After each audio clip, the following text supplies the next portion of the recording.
मैंने I think 4 to 5 interviews दिए थे और मोस्टली स्टार्टअप्स के थे। और उनमें आप कैसे रिजेक्ट हुए? उनमें रिजेक्ट ऐसे हुआ कि मतलब मेनली जो था कि कभी कभार डीएसए राउंड में क्वेश्चन नहीं आया, स्किल इश्यूज है ना, कभी कम्युनिकेशन स्किल्स, एंजाइटी हो जाती थी। आपको डर नहीं लगा यार कि मतलब पहले तो अभिषेक इतने सारे डीएसए राउंड्स में फेल हो चुका है ना, कंपनी के इवन स्टार्टअप्स तक के, एंड यहाँ पे कैसे होएगा? सर वो लूज करने के लिए कुछ नहीं होता ना, तो फिर डर गए। बहुत ही मोटिवेटेड रहने वाले इंसान हो आप। मतलब कैसे स्टार्ट करी वो मेहनत आपने? थर्ड ईयर में मस्ती थोड़ी कम करी, अच्छा, बाकी पढ़ाई काफ़ी करी, डेवलपमेंट पे ज़्यादा काम नहीं करा, डीएसए पे पूरा फोकस था। Hi everyone, this is Arav Gupta from Galgotia University and I'm very glad to announce that आज हमारे साथ है अभिषेक, जिसने 9.5 LPA क्रॉस करा है एट इन्फोसिस। अभिषेक, कैसा लग रहा है ये पैकेज क्रॉस करने के बाद? बहुत काफ़ी अच्छा लग रहा है। आई एम ग्लैड कि मुझे अपॉर्चुनिटी मिली। I would like to thank Galgotia university, my professors, CPTD department. Nice. And you would like to thank yourself also. मेहनत करी थी? हाँ, काफ़ी करी थी। कितनी करी थी? बहुत ज़्यादा करी थी। बहुत ज़्यादा? कितने घंटे पढ़ाई करी थी? घंटे तो गिने नहीं कभी, दिन? बट दिन, साल, महीने। अच्छा, हाँ, ओके। करी है बस पढ़ाई। ठीक है, मज़े भी करें। मज़े भी करें। मज़े भी करें। चलो ठीक है, मज़े की बात करते हैं पहले यार। अच्छा ठीक है। कि क्या क्या एक्सप्लोर करा इंस्टेड ऑफ एकेडमिक्स अपने गलगोटियाज में, आपकी ओवरऑल 4 साल की बीटेक की लाइफ में? दोस्त बनाए हैं, काफ़ी अच्छे दोस्त बनाए हैं। हॉस्टल में रहूँ तो आपको पता ही होगा। किस टाइप के दोस्त अभिषेक प्रेफर करते थे? लाइकली माइंडेड दोनों टाइप के, या फिर कि यार मैं पढ़ाई अकेले करूँगा और फिर ऐसे मैं मस्ती वाले दोस्त बनाऊँगा और उनके साथ मस्ती करूँगा? लाइकली माइंडेड तो बिल्कुल नहीं। अच्छा। लाइकली माइंडेड बिल्कुल दोस्त नहीं है। मतलब ऐसा नहीं बोलूँगा पढ़ने वाले नहीं है, मेरे कुछ दोस्त हैं जो कि मुझसे भी अच्छा करते हैं, कुछ दोस्त हैं जो मेरे जितना करते हैं, कुछ हैं जो मुझसे भी कम करते हैं। तो वो तो है, बट वो चीज़ें देख के दोस्ती नहीं कभी करी। नाइस।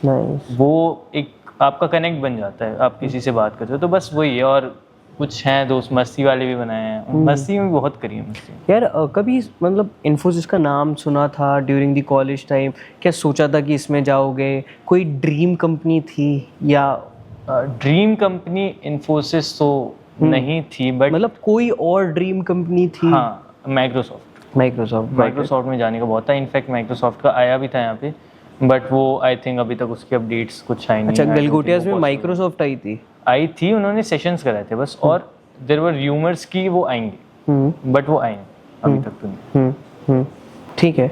एंड कैसी तैयारी वगैरह कैसे स्टार्ट करी आपने अपनी? तैयारी इन द सेंस, जैसे आपने अभी इन्फोसिस का पूछा, तो इन्फोसिस का ऑब्वियसली किसने नाम नहीं सुना। इतनी बड़ी कंपनी है, इंडिया की इतनी बड़ी कंपनी है। और इन्फोसिस जो है वो थर्ड ईयर में एक बार आई थी, वो इंटर्नशिप के लिए आई थी। तो मैंने वो इंटर्नशिप का फॉर्म फिल करा था, बट वो आप बोल सकते हैं बैड लक के कारण मैं एग्ज़ाम देने नहीं आ पाया, तो वो फिर छूट गया, तो उस वजह से इंटर्नशिप नहीं मिल पाई। तो वो एक चीज़ थी कि यार मिल जाती इंटर्नशिप तो अच्छा रहता। कोई नहीं, ऐसा कुछ रिग्रेट्स थोड़ी होंगे। रिग्रेट्स अब नहीं है ना, है ना। बट उसके बाद इंटर्नशिप्स करी और कंपनीज में करी इंटर्नशिप। नाइस यार। हाँ। ठीक है अभिषेक, थोड़ा सा पहले जाते हैं कि कहाँ से बॉर्न बॉटअप हो या? मैं फरीदाबाद से बिलोंग करता हूँ। मैं बॉर्न एंड बॉटअप फरीदाबाद में हूँ। मेरी फरीदाबाद से कैसे आते हो गलगोटिया? नहीं, फरीदाबाद से मैं आता नहीं हूँ, मैं हॉस्टल्स में रहता हूँ। अभी इनफैक्ट पीजी में रहता हूँ, बाकी पहले के 3 साल में हॉस्टल में रहा। और मेरी फैमिली बिलोंग करती है बिहार से। नाइस। और मतलब वही हम यहाँ पे शिफ्ट हुए थे बहुत पहले, मेरे जन्म से काफ़ी पहले। ठीक है, तो फर्स्ट ईयर कैसा रहा गलगोटिया में? फर्स्ट ईयर काफ़ी अच्छा रहा। मतलब फर्स्ट ईयर जैसे कि मैं तो कभी हॉस्टल्स में रहा नहीं था, तो वो एक्सपीरियंस बहुत ही ज़्यादा, मैं बोलूँगा कि ऑर्थोडॉक्स था मेरे लिए। मैंने कभी एक्सपीरियंस करा नहीं था वो, और काफ़ी नया था। बहुत सारी चीज़ें नहीं जानी, बहुत सारी चीज़ें नहीं सीखी लोगों के बारे में। बहुत सारे अच्छे लोग मिले, बहुत सारे अजीब लोग मिले, बट वो चीज़ें सारी ना अच्छी होती गई। तो मेरे लिए तो मैं बोलूँगा कि मैं बहुत ज़्यादा मतलब लकी रहा इस चीज़ के लिए, लोगों के लिए। ग्रेटफुल हो आप कि मतलब बहुत ज़्यादा कोई मिली अपॉर्चुनिटी? अपॉर्चुनिटीज़ बहुत मिली। इनफैक्ट मैं तो अगर आप प्लेसमेंट्स के बारे में पूछोगे तो प्लेसमेंट्स से तो बहुत मैं रिजेक्ट भी हूँ। तो वो लगता था कि यार मतलब इतना तो मैं डिज़र्व करता हूँ, क्योंकि अपने दोस्तों को देखता था वो प्लेस होते थे, इतना तो मैं डिज़र्व, मेरे को नहीं लगता कि मैं इतना भी डिज़र्व नहीं करता। 9.5 भी अभिषेक डिजर्व नहीं करता ऐसा? नहीं, उससे कम की कंपनीज में रिजेक्ट हुआ। अच्छा, ओके। बट वो था वो, मतलब आप बोलो कि मेरी स्किल कम थी, उस पर भी काम किया, या फिर कभी कभी लक भी ख़राब था, उस पर तो काम नहीं कर सकते आप। तो स्किल पे काफ़ी इम्प्रूव किया, काफ़ी ज़्यादा इम्प्रूव किया, हर साल अपने आप को इम्प्रूव किया, हर महीने अपने आप को इम्प्रूव किया। लक और पे अभी आप काम नहीं कर सकते। लक पे हम काम नहीं कर सकते। फिर इंटरव्यूज़ में कितने इंटरव्यूज़ में फेल हुए हो, कैसा रहा है? 2 इंटरव्यूज़ मेरे अच्छे गए हैं, एक इन्फोसिस का, एक कॉग्निजेंट का। इन्फोसिस का 9.5 का पैकेज है, कॉग्निजेंट का 4 का पैकेज है। तो इनमें अभी मैं हूँ। रेस्ट आपने किन किन के इंटरव्यूज़ दिए थे? रेस्ट मैंने आई थिंक 4 to 5 इंटरव्यूज़ दिए थे और मोस्टली स्टार्टअप्स के थे। और उनमें आप कैसे रिजेक्ट हुए? उनमें रिजेक्ट ऐसे हुआ कि मतलब मेनली जो था कि कभी कभार डीएसए राउंड में क्वेश्चन नहीं आया, स्किल इश्यूज़ है ना, कभी कम्युनिकेशन स्किल्स, एंजाइटी हो जाती थी। पहले तो बहुत एंजाइटी होती थी क्योंकि कभी इंटरव्यू दिया नहीं था, फिर उस चीज़ों को भी ठीक करना स्टार्ट किया। और ये कह सकते हैं कि लक भी अच्छा रहा इन्फोसिस में और बहुत मेहनत भी करी थी, तो वो सारी चीज़ें मेरी इन्फोसिस में काम है जब मैंने इंटरव्यू दिया था। Nice nice. मैं यार थोड़ा सा और डिटेल में जानना चाहता हूँ कि आपने ना पढ़ाई कैसे करी basically, what was your approach DSA की, डेवलपमेंट की, एकेडमिक्स की? तो स्टार्ट तो मैंने कॉलेज जाने से पहले कर दिया था। 12th के बाद 2-3 मंथ्स की छुट्टियां होती हैं, उसमें स्टार्ट कर दिया था सी लैंग्वेज मैंने पढ़ना। तो यहाँ पे जब मैं आया था तो मेरे को सी लैंग्वेज जो थी वो फर्स्ट सेमेस्टर में ही सीखनी थी। तो मैं पहले से सीख चुका था, तो मैंने कुछ और सीखा। फिर ऐसे करके जर्नी आगे बढ़ती रही, मैं सीखता गया। डेवलपमेंट बहुत सीखी, प्रोजेक्ट्स बहुत ज़्यादा बनाए। कैसे प्रोजेक्ट्स हैं, थोड़े से एग्जांपल? प्रोजेक्ट्स जैसे कि मेनली मैं ना इंस्पिरेशन लेता हूँ। जैसे कि एक प्रोजेक्ट मैंने बनाया था कि यहाँ पे जैसे कि होता है कि आप बात नहीं कर पाते, कभी कभी कनेक्शन इश्यूज़ रहते हैं, वाईफाई है बट नेटवर्क्स नहीं आ रहे हैं। तो मैंने एक बनाया था कि जैसे कि हमारी बिल्डिंग्स में भी सेम वाईफाई पे पूरी बिल्डिंग कनेक्टेड रहती है, बिना इंटरनेट के आप बिल्डिंग्स, अब एक बिल्डिंग में अगर हो और इंटरनेट नहीं है तब भी आप चैट कर सकते हो। उसका एक वाईफाई मैंने बनाया था, स्विफ्ट टॉक नाम का एक चैट ऐप बनाया था। और दोस्तों के साथ मिलके भी मैंने एक ML का प्रोग्राम भी बनाया था, डायबिटीज़ चेकर करके। और एक फ्रीलांसिंग भी करी थी उनके लिए, मैंने एक ई-कॉमर्स वेबसाइट बनाई थी। वेरी गुड यार। आपका मेडल और सर्टिफिकेट कहाँ है? वो पहन के आते, वो बढ़िया रहता है। लेके आऊँ? हाँ आप लेकर आओ, ड्यूरिंग द पॉडकास्ट हम इसको डालेंगे। Guys we have the certificate of Abhishek has been successfully placed in Infosys private limited. बहुत बढ़िया। अभी यहाँ साइन होएगा, तो क्या सोचा है कहाँ लगाओगे अपने वहाँ बोर्ड वगैरह पे? पहले तो घर पे भेजना है। अभी घर पे नहीं पता? घर पे ये तो पता चल गया होगा प्लेस्ड है, बट ये नहीं पता, मैंने बताया नहीं है। थोड़ा अभी इवेंट की फोटोज वगैरह आएगी तो कैसा लगेगा घर वालों को? घर वालों को काफ़ी अच्छा लगा था, बहुत अच्छा लगा था। मेडल दिखाना। हाँ बोलो, घर वालों को अच्छा लगा था? हाँ, और उनको मतलब ये भी था क्योंकि उनको भी पता था कि चीज़ें अच्छी नहीं हो रही हैं कुछ टाइम से। अच्छा। तो मेरे लिए मतलब कि मैं कंपनीज में कुछ रिजेक्ट भी हुआ था। अच्छा, जिसमें आप रिजेक्ट हुए थे? हाँ, और इनफैक्ट जिस भी कंपनी में रिजेक्ट हुआ वो इससे कम पैकेज की थी। अच्छा। तो एक वो मैं अपना मतलब किस्मत भी बोलूँगा कि अगर मैं उसमें सिलेक्ट हो जाता तो इसमें बैठ नहीं पाता। नाइस, वेरी गुड यार, वेरी गुड। तो चीज़ें आपके फेवर में जाएंगी, बस आपको ना बिलीव करना। अभिषेक ने कहा था कि लक हम नहीं बना सकते। लक नहीं बना सकते, लक ऊपर वाले ने भेजा। नाइस भाई, नाइस। तो ऐसा क्या आपने इन्फोसिस में करा, प्रिपेयर करा जो इसमें सिलेक्ट हो गए एंड बाकी सब में रह गए? इन्फोसिस जो कंपनी है उसको बेसिकली डीएसए चाहिए। डीएसए जिसके लिए मैं सिलेक्ट हुआ हूँ उनको बहुत अच्छा डीएसए, मतलब टॉप नॉच। तो उनके जो क्वेश्चंस जो मैंने सॉल्व करे थे, है कि विद इन्फी में जो 3 क्वेश्चंस में से 2 क्वेश्चन मैंने सॉल्व किए थे, उसकी वजह से मैं नेक्स्ट राउंड में पहुंचा, इंटरव्यू राउंड में।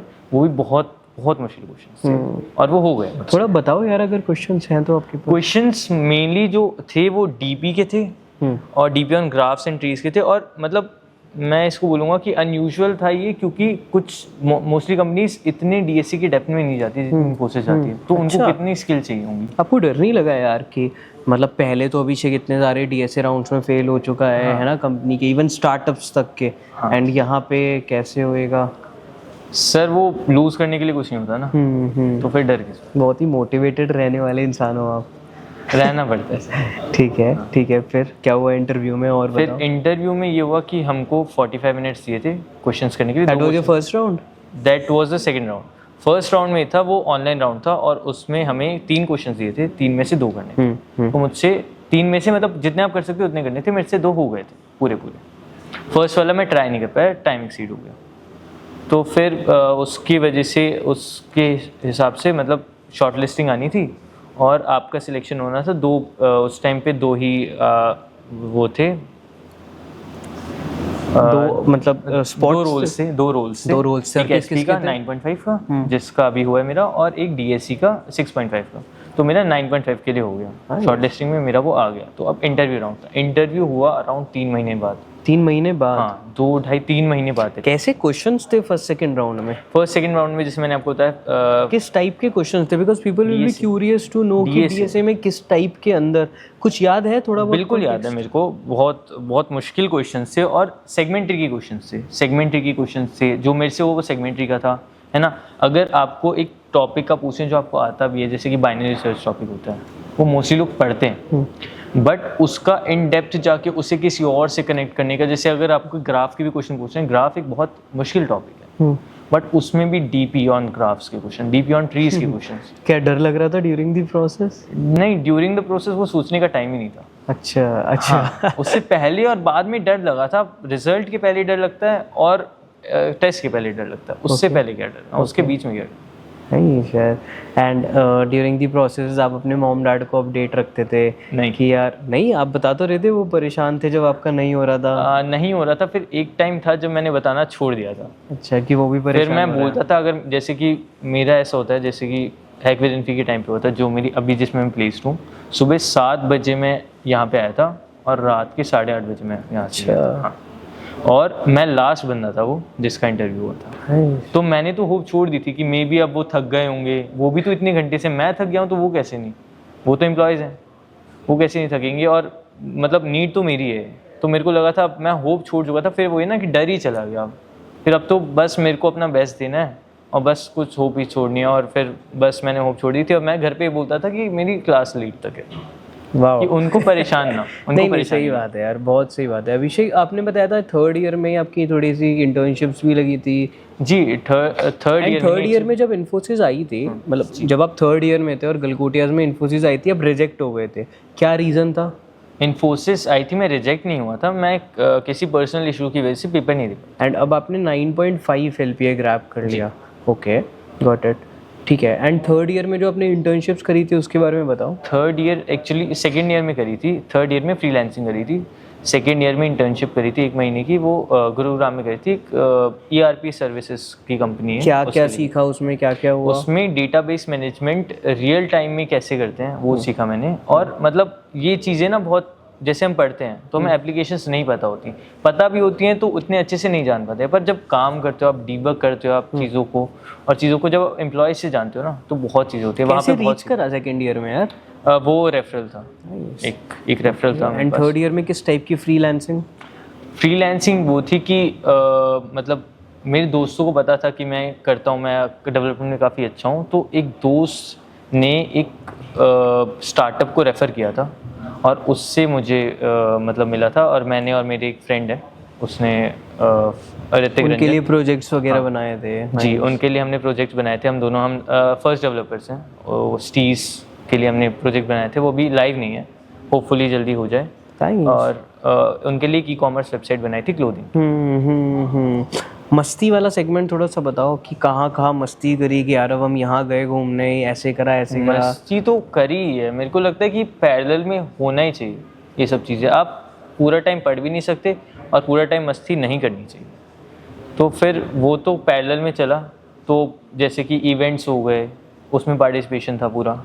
और सोसाइटीज़ वगैरह में भी थे? सोसाइटीज़ में मैं नहीं गया, बिकॉज फर्स्ट ईयर में मैंने ट्राई करा था, एक टेक्नो जैम थी, वो भी कोडिंग रिलेटेड ही था, तो उसमें मैंने अप्लाई करा था। उसमें जो मैंने क्वेश्चन सॉल्व करा था उसमें एक मिस्टेक हो गई थी। और उनको ना मुझे एक दिखाना था अपना कुछ, मैंने उनके लिए सॉल्व करा था जो उन्होंने बोला था, वो मैं दिखा नहीं पाया था उस टाइम, नेटवर्क इशू। ठीक है। एंड उसके बाद आपने ट्राई नहीं करा? उसके बाद मैंने ट्राई नहीं करा। एंड फिर आप इवेंट्स वगैरह में नॉर्मल मस्ती करने जाते थे फ्रेंड्स वगैरह के साथ? कॉलेज इवेंट्स हो गए, हॉस्टल इवेंट्स हो गए, दोस्तों के साथ टाइम स्पेंड करना जितना हो सकता है उतना, बिकॉज वो आपका डिटॉक्स है, आपके दिमाग को शांति मिलती है उस चीज़ से। और आपने अपने बताया था अभिषेक कि आपने बहुत मेहनत करी है इसके लिए। मेहनत तो काफ़ी। तो कौन से ईयर में सबसे ज़्यादा करी है? कौन से ईयर में रियलाइजेशन होनी चालू होती है? थर्ड ईयर में। थर्ड ईयर में वो रियलाइजेशन ऐसा होता है कि कंपनीज आना स्टार्ट हो गई थी, तो फिर देखता था। और थर्ड ईयर में एक और चीज़ हुई थी, एक टेस्ट होता है एमकैट, उसके बेसिस पे हमारे सेक्शन सफल हुए थे। तो सेक्शन मुझे अपर सेक्शन मिला था काफ़ी ज़्यादा, सेक्शन नंबर 3 मिला था। तो उसमें मैंने देखा कि कंपटीशन बहुत ज़्यादा है। उससे पहले तक मेरे को इतना आइडिया नहीं था। कंपटीशन बहुत ज़्यादा है, मैं अभी किस लेवल पे हूँ वो मैं कम्पीट कर भी नहीं सकता कुछ लोगों के साथ। तो उसमें 3rd ईयर में आई थिंक मैंने सबसे ज़्यादा मेहनत। डर लग रहा था 3rd ईयर में? हाँ। कैसा क्या कर रहे थे बच्चे जो हाँ, ऐसा क्या कर रहे थे आपके बैचमेट्स, कलीग, जो आपको ऐसा लग रहा था? बस यही चीज़ होती है ना कि आप किसी को, मैं ये नहीं बोलूँगा कि जेलसी फैक्टर तो कभी था ही नहीं, बट ये चीज़ थी ना कि किसी को इतना आता है तो यार मेरे को भी आना चाहिए। वो नहीं था कि उनको क्यों आता है, बट मेरे को था कि मेरे को आना चाहिए ये सब चीज़ें, फिर और मेरे को नहीं आती थी। अच्छा, तो वो मोटिवेशन थी मेरे लिए। फिर आपका 3rd सेक्शन हो गया basically. 3rd section. And then क्या करा फिर आपने 3rd ईयर में? मतलब कैसे स्टार्ट करी वो मेहनत आपने? 3rd ईयर में मस्ती थोड़ी कम करी। अच्छा। बाकी पढ़ाई काफ़ी करी, डेवलपमेंट पे ज़्यादा काम नहीं करा, डीएसए पे पूरा फोकस था। डेवलपमेंट में काम था, 2-3 प्रोजेक्ट्स बनाए थे, बट वो मेरे हिसाब से बहुत कम थे, क्योंकि मैं जितने पहले बनाता था 1st 2nd ईयर में। बट उसके बाद डीएसए पे काफ़ी मैसेज करा, चीज़ों को रिवाइज़ करा, नई चीज़ें बहुत सारी पढ़ी, जो चीज़ें नहीं आती थी बहुत सारी। प्रोफेसर्स ने बहुत ज़्यादा हेल्प किया। Professors, I am really thankful to my professors. बहुत ज़्यादा हेल्प हुई मेरी, और मतलब काफ़ी मज़ा भी आया कि अपने मतलब इंटेलिजेंट लोगों से मिलके, उनके साथ काम करके प्रोजेक्ट्स बना। अभिषेक, ये एक्सप्लेन करो आपकी डेवलपमेंट कैसे आपने चालू करी? डेवलपमेंट मैंने चालू करी थी, मैंने एक्चुअली खुद से ही सीखना स्टार्ट किया था। एंड किस पे? वेब डेवलपमेंट पहले चालू? मैंने वेब डेवलपमेंट स्टार्ट करी थी, क्योंकि वेब डेवलपमेंट मेरे को जितना पता था कि वेब पे ही चीज़ें एक्सप्लोर आप कर सकते हो ज़्यादा, तो वेब डेवलपमेंट तो फॉरमोस्ट था ही। तो यूडीमी के कोर्सेज लिए, कुछ यूट्यूब पे कुछ चीज़ें सीखी, बेसिक फंडामेंटल जो मेरे को सीखने थे वो यूट्यूब पे सीखे, और बाकी की चीज़ें यूडीमी के कुछ कोर्सेज लिए थे, उस पर मैंने चीज़ें सीखी। उसके बाद मशीन लर्निंग सीखी थी। यार अभिषेक, अगर मैं बोलूँ कि मेरे को आज वेब डेवलपमेंट सीखनी है एंड मेरे को ओवरव्यू है कि क्या होती है, कैसे HTML CSS वर्क करती है, थोड़ी थोड़ी जावास्क्रिप्ट के बारे में नहीं पता, तो मेरे को कितना टाइम लगेगा अगर मैं दिन में 8 घंटे 7 घंटे देना चालू करूँ तो? 8 घंटे 7 घंटे आप देना चाहते हो तो फिर तो मुझे लगता है 2 महीने में आप पूरा मतलब डेप्थ में आपको नॉलेज हो जाएगी। पर उस चीज़ का तब फ़ायदा होता है जब आप उसको प्रैक्टिस करते रहो टाइम टू टाइम, क्योंकि कोडिंग ऐसी चीज़ है, आप अगर आपका आप उसमें प्रैक्टिस नहीं करोगे तो आप भूल जाओगे। और ये 2 महीने में HTML CSS जावास्क्रिप्ट करूँगा मैं? हाँ, या फिर HTML, रिएक्ट CSS, वगैरह भी कर पाऊँगा? रिएक्ट भी कर सकते हो। आपने बोला 7-8 घंटे, तो उतना तो मैंने कभी दिया नहीं है, और मेरे को लगता है कि उतना ज़रूरी भी नहीं होता है, मैं सही बताऊँ तो देना, क्योंकि ये प्रैक्टिकल चीज़ें हैं, तो आपके दिमाग बहुत ज़्यादा इसमें यूज़ होगा, और चीज़ें आपको खुद बनानी है। तो इन केस आप कहोगे कि यार पहले 2 हफ्ते तो लर्न कर लो, और then rest of the time आप ना नए नए प्रोजेक्ट्स बनाओ, एक्सपेरिमेंट्स करो, है ना? ये आप करोगे कि लाइक अलग अलग वेबसाइट्स बनाओ, फ्रंट एंड बनाओ, बैक एंड्स वगैरह बनाओ, ऐसे करो आप, है ना? ये आप प्रेफर करोगे मेरे को। Cool, okay. एंड इसके बाद आपने मशीन लर्निंग सीखी, और मशीन लर्निंग को कैसे अप्रोच करा स्टार्टिंग से? मशीन लर्निंग मेरा मन था सीखने का, सही बताऊं तो मेरे को बहुत ज़्यादा, मैं बोल रहा हूँ ना, मैं कंप्यूटर एंथुसियास्ट हूँ बचपन से। 6th क्लास में डिसाइड कर लिया था कंप्यूटर साइंस इंजीनियर बनना है, जबकि मेरे पास चॉइस थी मैकेनिकल इंजीनियर बनने की। और इनफैक्ट जैसे मेरे पापा हैं वो काफ़ी जानते हैं इसके बारे में, तो उन्होंने बोला था कि मेरे लिए प्लेसमेंट फिर मुश्किल नहीं होगी, बट मैंने फिर उनको बोला कंप्यूटर साइंस में ही जाना है मुझे, और मैं गया। और कभी कभी तो डाउट्स भी होते थे कि नहीं जाना चाहिए था शायद, जब चीज़ें ख़राब चल रही थी तब मेरे लिए, बट तब भी गया। और उसमें फिर मतलब चीज़ें एंथुसियास्ट था, और चीज़ें सीखने का मन था, और जब चीज़ें पता चलती थी तो उनके बारे में ओवरव्यू लेता था मैं। उसके बाद कोर्सेज लिए, करा, और उसके बाद बहुत सारे प्रोजेक्ट्स बस। अभी क्या कोर स्किल सेट्स हैं आपकी? अभी मेरी कोर स्किल सेट, मैं अगर लैंग्वेजेस की बात करूँ, C++, पाइथन, जावास्क्रिप्ट, और अभी सीखूंगा मैं गो लैंग्वेज, अभी मैं सीख रहा हूँ, बिकॉज लर्निंग कभी ख़त्म नहीं होनी चाहिए। गोलैंग क्यों? गोलैंग बिकॉज उसकी, जैसे पाइथन है, पाइथन लोग क्यों सीखते हैं, बहुत ज़्यादा उसकी वास्ट लाइब्रेरीज हैं और बहुत अच्छा कम्युनिटी सपोर्ट है। गोलैंग भी पाइथन की तरह ही है, और बहुत ज़्यादा अभी मतलब अभी मॉडर्न टाइम्स में बहुत ज़्यादा चल रही है, तो आई थिंक सीखनी चाहिए। There are multiple developers adapting the Golang thing. बाकी आप लास्टली अभिषेक क्या सजेशंस दोगे, गाइडेंस दोगे फॉर ऑल द पीपल, आपके ईयर के जूनियर्स? आपका माइंडसेट क्लियर रहना चाहिए, आपको पता होना चाहिए कि आपका नेक्स्ट स्टेप क्या होगा। और मेरे हिसाब से आप कितने इंटेलिजेंट हो उससे फ़र्क नहीं पड़ता है, आप कितने डिसिप्लिन्ड हो उससे फ़र्क पड़ता है। आपको हमेशा मोटिवेटेड रहना है रिगार्डलेस कि आपके साथ चीज़ें कैसे जा रही हैं। और क्योंकि लक फैक्टर एक होता है पर स्किल सेट भी चीज़ होती है, तो आपको स्किल सेट हमेशा आपको इम्प्रूव करना है अपना। और आप अगर अपने लिए चीज़ें अच्छी रहोगे तो फिर आपके साथ चीज़ें अच्छी। परफेक्ट भाई, thank you so much Abhishek for your time. ठीक है।